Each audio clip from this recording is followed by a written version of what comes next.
आज हम बात करने वाले हैं मार्शल यूनिवर्स मूवी की। तो वैसे स्टोरी स्टार्ट करने से पहले आप लोग सब्सक्राइब बटन को दबा दीजिए। कहानी की स्टार्टिंग में हमें दो योद्धाओं को लड़ते हुए दिखाते हैं, जिसमें बूलिन गोल्डफिश कबीले से और सिनमिंग स्काई ब्लड कबीले से होता है। वो दोनों एक मार्शल आर्ट टूर्नामेंट में लड़ रहे होते हैं, जिसमें जीतने पे उन्हें थंडर कबीले के हेड और वहाँ के शासक किंग यांग से मुंह मांगा तोहफा मिलेगा। और तभी वो दोनों उस टूर्नामेंट को जीत जाते हैं, जिसके बाद में उन्हें किंग यांग के पास जाने का मौका मिलता है, जहां बाओलिंग किंग यांग से प्राइज में अपने कबीले को आजाद करने की मांग करता है। लेकिन उसके कुछ देर बाद किंग यांग के महल से उसका बेटा पो और ली बाओलिंग को बाहर लेकर आते हैं और कहते हैं सिर्फ गोल्डफिश कबीले को ही इनाम मिलेगा, जहां वो उन्हें क्रिस्टल से भरे हुई एक बोरी देते हैं। वो क्रिस्टल बहुत पावरफुल होते हैं, उनसे उन लोगों को जादू मिलता है। वो लोग उसके इस्तेमाल से बहुत जल्दी कुंफू सीख जाते हैं और उससे उन्हें कुंफू की बहुत पावर मिल जाती है।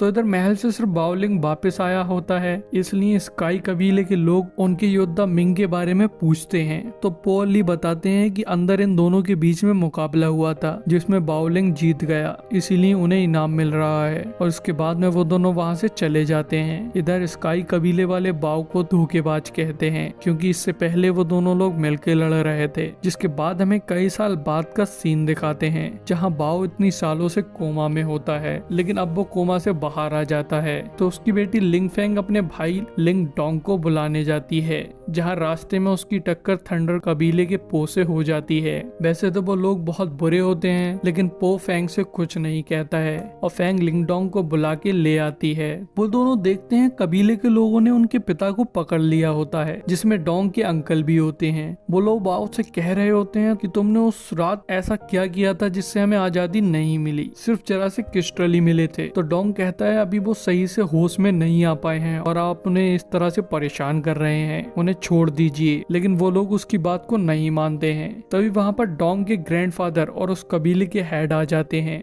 वो उन लोगों से बाओ को छुड़वाते हैं और बाओ से उस रात के बारे में पूछते हैं, लेकिन बाओ सिर्फ कोमा से बाहर आया होता है। बाकी अभी उसका दिमाग काम नहीं कर रहा होता है, उसकी दिमाग की हालत ठीक नहीं होती है। तो वो सारे लोग वहाँ से चले जाते हैं और इसके बाद में उस टूर्नामेंट की फिर से अनाउंसमेंट कर दी जाती है, जो कि अब से कुछ दिन बाद होने वाला था। उसके बाद में हमें डोंग को अपने पिता और बहन के साथ में जंगल में दिखाते हैं, जहाँ वो कुंफू की प्रैक्टिस कर रहा होता है। कुंफू बिल्कुल नीचे लेवल की होती है।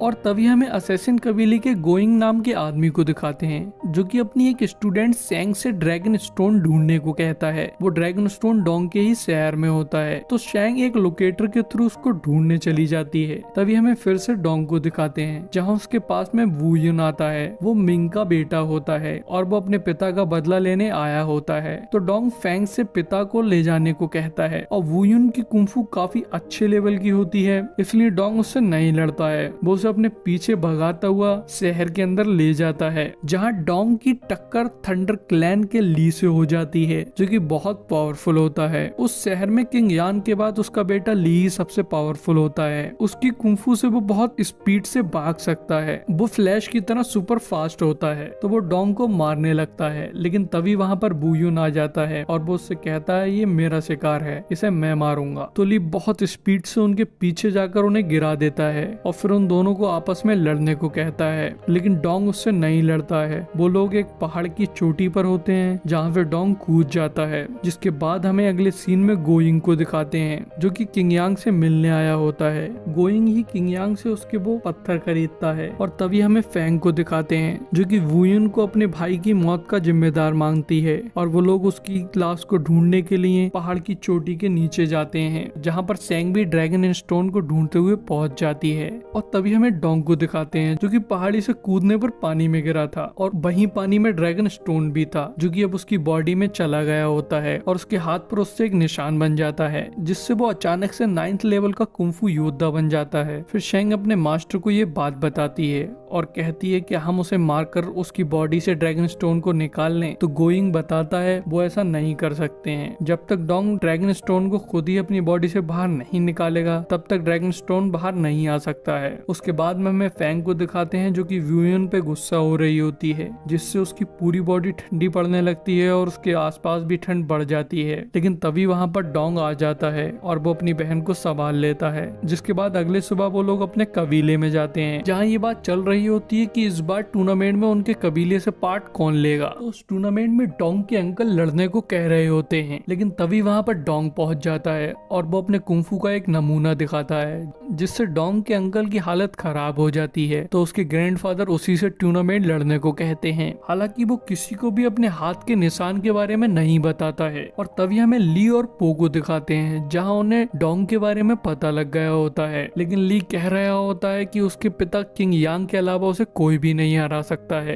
और इधर वू यांग डोंग के पास आता है, वो उससे मिलकर लड़ने को कह रहा होता है, लेकिन डोंग उसके लिए मना कर देता है। और ये खबर भी उन दोनों भाइयों तक पहुंच जाती है, जिसे सुनकर वो लोग काफी खुश भी हो जाते हैं। और तभी उनके पास में गोइंग आता है। वो ली से कहता है, अगर तुम डोंग को मेरे हवाले कर दो तो मैं तुम्हें बहुत पावरफुल बना दूंगा। इसके बाद में हमें डोंग और फैंग को दिखाते हैं, जहाँ डोंग को पता लगता है वो अपने उस निशान से क्रिस्टल को एक फायर पिल में बदल सकता है, और वो एक पिल 100 क्रिस्टल के बराबर की एनर्जी देती है। तभी डोंग से उस पिल को शैंग चुरा कर भाग जाती है। तो डोंग उसको पकड़ने की कोशिश करता है, लेकिन वो उसके हाथ नहीं आती है। जिसके बाद डोंग अपने घर जाकर उन क्रिस्टल से बहुत सारी फायर पिल बना लेता है। और तभी टूर्नामेंट वाला दिन आ जाता है, जहाँ उन्हें एक जंगल में छोड़ दिया जाता है और उन्हें पहले टास्क में अपने अपोनेंट को मारकर उसके नेम टैग को लाना होता है। लेकिन थंडर कबीले वाले डोंग पे इनाम रख देते हैं, इसलिए सारे लोग उसका पीछा करने लगते हैं। लेकिन तभी वहाँ पर कुछ खंजर पीछे से आते हैं, जो कि उन लोगों को मार देते हैं। तब हमें पता लगता है कि वुयिन डोंग के साथ लड़ रहा है। और हमें दिखाया जाता है जब वुयिन डोंग से मिलने के लिए गया था तो वहाँ पर थंडर कबीले के जासूस थे, तो इसलिए डोंग ने साथ लड़ने के लिए मना कर दिया था। लेकिन उसने किसी तरह उसे एक पर्ची दे दी जिसमें लिखा था कि वो लोग साथ में लड़ेंगे। और फिर उसकी मदद करने के लिए वहाँ शैंग भी आ जाती है, क्योंकि जब फायर पिल लेकर वो भाग रही थी तब डोंग ने उसे पकड़ लिया था और बदले में उसकी मदद मांगी थी। तो वो तीनों मिलकर उन सारे लोगों को मार देते हैं और उनके नेम टैग ले लेते हैं। इधर हमें ली को दिखाते हैं, जिसके पास में ये खबर पहुंच जाती है कि वो तीनों लोग मिलकर लड़ रहे हैं। लेकिन वो कुछ कर पाता उससे पहले वहाँ पर फायर हेड चीता आ जाता है, जो कि बहुत पावरफुल होता है। तो ली वहाँ से भाग जाता है, जिसके बाद में वो फायर हेड चीता उन तीनों के पास में पहुंच जाता है। लेकिन उनके पास में इतनी पावर नहीं होती है कि वो उसे हरा पाए, तो इसलिए डोंग उन फायर पिल को यूज कर लेता है, जिससे उसकी पावर बहुत बढ़ जाती है और वो एक ही पंच में उस चीता को हरा देता है। हालांकि वो पिल उसने ली से लड़ने के लिए रखी थी, लेकिन इस टाइम उसे जरूरत थी इसलिए उसने यूज कर ली होती है। और तभी वो फायर हेड चीता एक बड़े से क्रिस्टल में बदल जाता है, जिसके अंदर उसकी सारी पावर होती है। तभी उन लोगों के पास में वहाँ एक फायर हेड चीते का बच्चा आता है, जिसे फैंग अपने साथ ले जाती है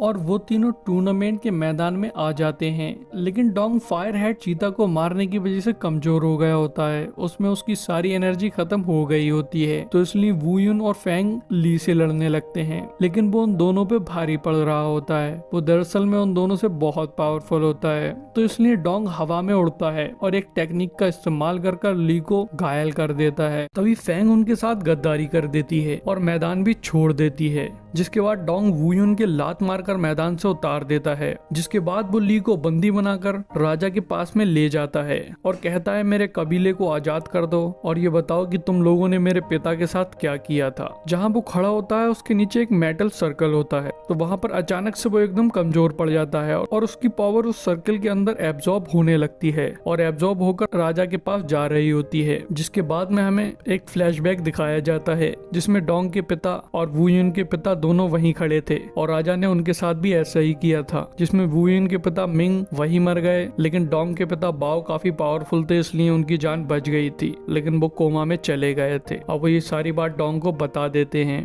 और फिर किंग यांग डोंग की पावर को भी पावर एब्जॉर्बर से एब्जॉर्ब कर रहा होता है। लेकिन तभी वहाँ पर गोइंग आ जाता है और वो किंग यांग को रोक देता है। तो किंग यांग उसके पास आकर उससे सुनाने लगता है और उस पर गुस्सा होता है। लेकिन तभी अचानक से उसका बेटा ली पीछे से आकर किंग यांग के सीने में अपना हाथ डाल देता है और उसे घायल कर देता है और उसे पावर ऑब्जर्वर पर फेंक देता है और जल्दी से जाकर उसकी गद्दी पर बैठ जाता है। जिसके बाद ली अपने पिता और डोंग दोनों की पावर को एब्जॉर्ब कर लेता है, जिससे वो बहुत पावरफुल हो जाता है। और वो लोग बाहर कबीले वालों से कह देते हैं डोंग अब कुछ दिन राजा के ही पास रहेगा, उसकी दोस्ती राजा से हो गई है। तो वुयुन और उसके कबीले के लोग उसे गद्दार बता रहे होते हैं। वो कह रहे होते हैं जैसे अब से कुछ साल पहले उसके पिता ने किया था वैसा ही उसने किया है। और इधर महल से डोंग की बॉडी गायब हो जाती है। तभी रात में फैंग थंडर कबीले के दरवाजे पर आकर चिल्लाती है और अपने भाई से मिलने को कहती है, लेकिन ली और पो उसे बताते हैं उसका भाई मर गया है, जिससे उसे बहुत गुस्सा आने लगता है और वो फिर से ठंडी पड़ने लगती है और उसके आसपास भी ठंड बढ़ जाती है। तो पो बहुत स्पीड से आकर उसकी गर्दन पर मारकर उसे बेहोश कर देता है। और स्टार्टिंग में फैंग की टक्कर जब पो से हुई थी तब से ही पो फैंग को पसंद करने लगा था, इसलिए वो उससे शादी करने को कहता है और ली भी इस बात के लिए मान जाता है। तभी हमें डोंग को दिखाते हैं जो कि एक अलग ही दुनिया में होता है और जहाँ उसका सामना एक बहुत बड़ी लोमड़ी से होता है जो कि उसे बहुत सारी पावर देती है और वापस उसी की दुनिया में भेज देती है। और हमें इधर वुयान को दिखाते हैं जो कि शेंग के पास आया होता है और तभी वहीं पर डोंग भी आ जाता है। वो शेंग से पूछता है तुमने मुझे वहाँ जाने से रोकने के लिए, तो वो हाँ कर देती है। तभी डोंग अपने हाथ के निशान से शेंग के माथे से एक पिन निकालता है जिसकी वजह से वो गोइंग के कब्जे में थी। तभी वो लोग डोंग के ग्रैंडफादर के पास जाते हैं जहाँ जाकर डोंग उन्हें सारी बात समझाता है और वो उन लोगों से माइंड के थ्रू जाकर पावर एब्जॉर्बर के मेन सोर्स को तबाह करने को कहता है और शेंग को भी उन्हीं के साथ भेज देता है। उसके बाद में वुयुन और डोंग थंडर कबीले के महल में जाने लगते हैं और इधर ली ने फैंग की शादी पो से करा दी होती है, लेकिन वो अचानक से फैंग की पावर एब्जॉर्बर के थ्रू एब्जॉर्ब करने लगता है। तो पो उसे रोकने को कहता है और कहता है आप क्या कर रहे हो। तो वो उससे कहता है ये लड़की स्नो सोल के साथ जन्मी है, इसकी पावर एब्जॉर्ब कर मैं बहुत पावरफुल बन जाऊंगा। और तभी वो उसे मारने की कोशिश करता है, लेकिन पो फैंग की जान बचाने के लिए खुद को सेक्रीफाइस कर देता है और कबीले के लोग नीचे पहुंच गए होते हैं तो वो एब्जॉर्बर के मेन सोर्स को तबाह कर देते हैं। लेकिन ली ने अब तक फैंग की सारी पावर एब्जॉर्ब कर ली होती है और वुयान और डोंग भी यहाँ पर आ गए होते हैं। तो वुयान फैंग को लेकर चला जाता है।